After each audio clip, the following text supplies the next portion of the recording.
What if the thing driving her away isn't what you did, but what she can still feel you wanting? Most men never figure this out, and it costs them everything. Stay with this until the end, because what you're about to understand doesn't just change how she sees you, it changes how you see yourself. And if something in here speaks to you, quietly save this. Not because someone told you to, but because part of you already knows you need it. Every man who has ever been hurt has been handed the same advice. Go quiet. Disappear. Stop responding. Stop engaging. And there is logic in it. Distance creates room. Room creates reflection. Reflection can create longing. But here is where most men make a mistake that silently destroys them. They confuse withdrawal with healing. They go cold on the outside while burning on the inside. And that fire, the checking, the calculating, the counting days, that fire is still a leash. Just an invisible one. You are still hers. You have just gone underground. Real psychological freedom is not about what you stop doing. It is about what you stop needing. There is a profound difference between a man who stops calling because he is wounded and a man who stops calling because he is complete. One is performing distance. The other has found direction. And here is what most men never realize: women feel that difference without being able to name it. Not because they are psychic. Because human beings are emotionally intelligent animals. We read energy before we read words. And when your silence is soaked in hope, when your absence is really just a disguised question, "Do you miss me yet?" it still transmits. She picks it up the way you pick up tension in a room before anyone speaks. But a man who has genuinely redirected his energy inward? That feels different. That feels like a door that closed, not slammed, simply, quietly, permanently. And that is the feeling that lingers. Not the dramatic exit. The quiet completion. So many men believe that the weapon is withholding. That if you just stay silent long enough, something breaks in her. But withholding communication while remaining emotionally tangled is not Stoicism. It is suppression wearing a disguise. True Stoicism is not about building walls. It is about building a foundation so solid inside yourself that external chaos stops shaking you. Think of it this way. Imagine two men standing in the rain. One is furious about getting wet, gritting his teeth, pretending he doesn't feel it, telling himself he's fine.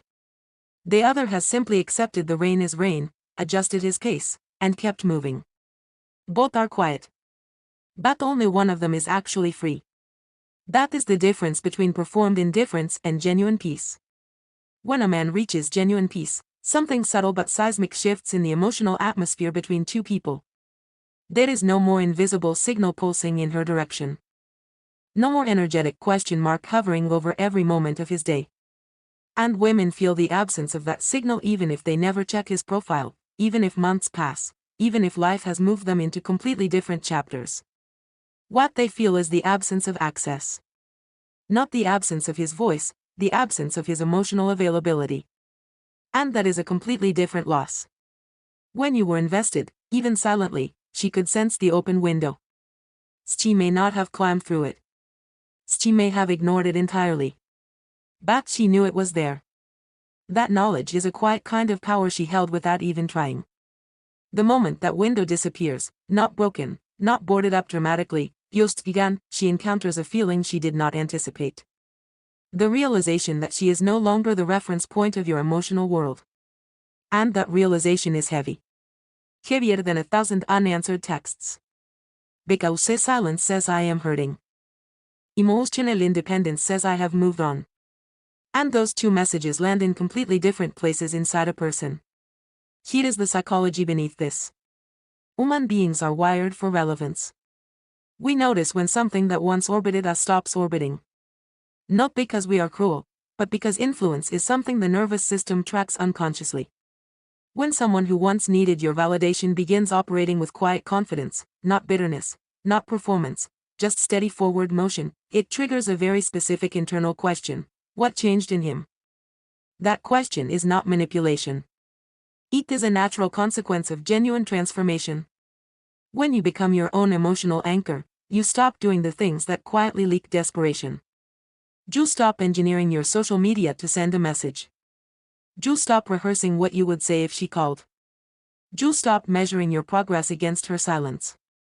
You simply begin building a life that feels worth living inside, not for an audience, not for a reaction, just for the grounded, honest satisfaction of becoming someone you respect.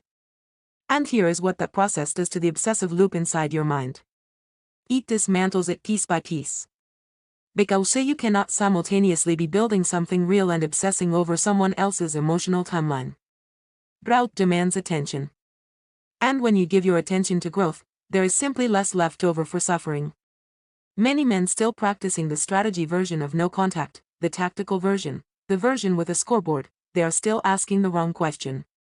They are asking, how do I make her feel the loss? But the man who has crossed into genuine transformation is asking something entirely different.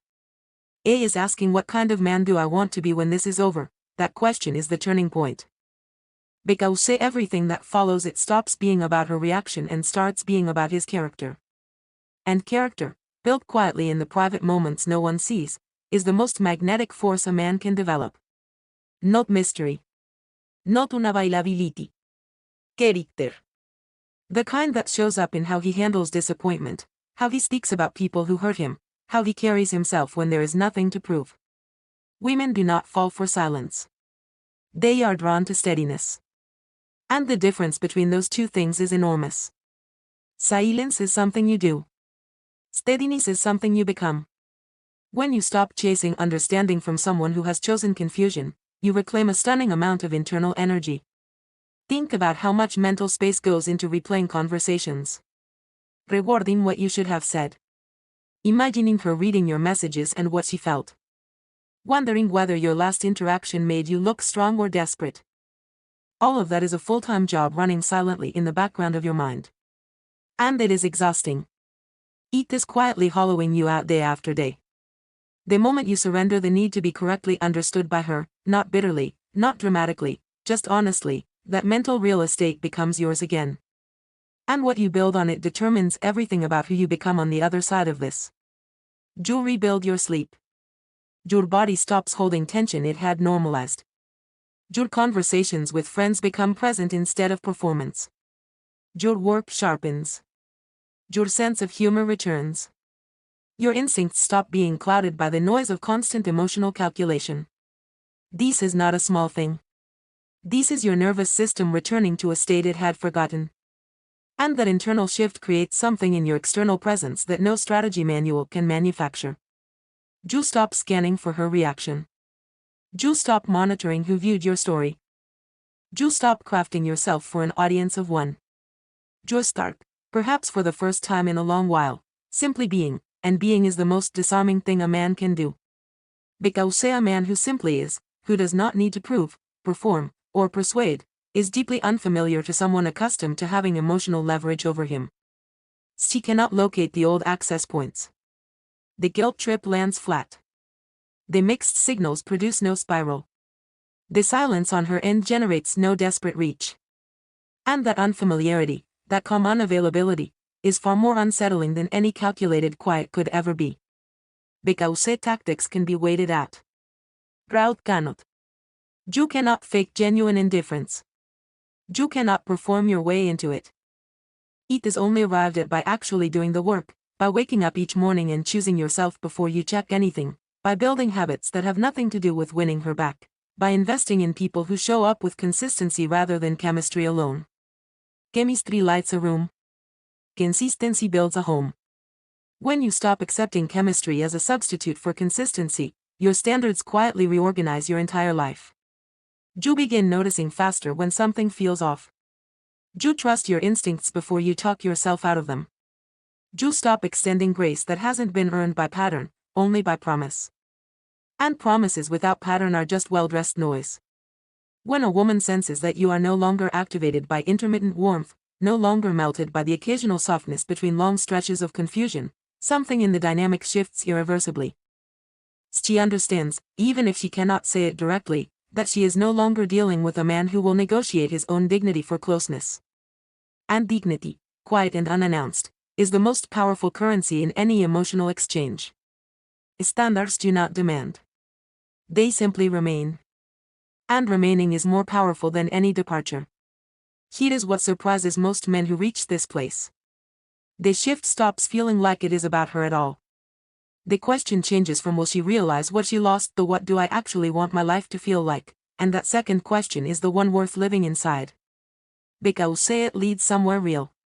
It leads to a version of you that wakes up without dread, that moves through the world without performing, that gives love from fullness instead of fear. That man is not indifferent to connection. He is simply no longer willing to hollow himself out in pursuit of it. If she returns, you listen without dissolving. You watch behavior instead of believing words. You notice whether what she is offering matches what you now understand you deserve. You do not punish. You do not test. You simply observe, clearly, calmly, without the distortion that hope and hunger once created. And if she doesn't return, you do not collapse. Because the story you are building no longer requires her as a character to be complete.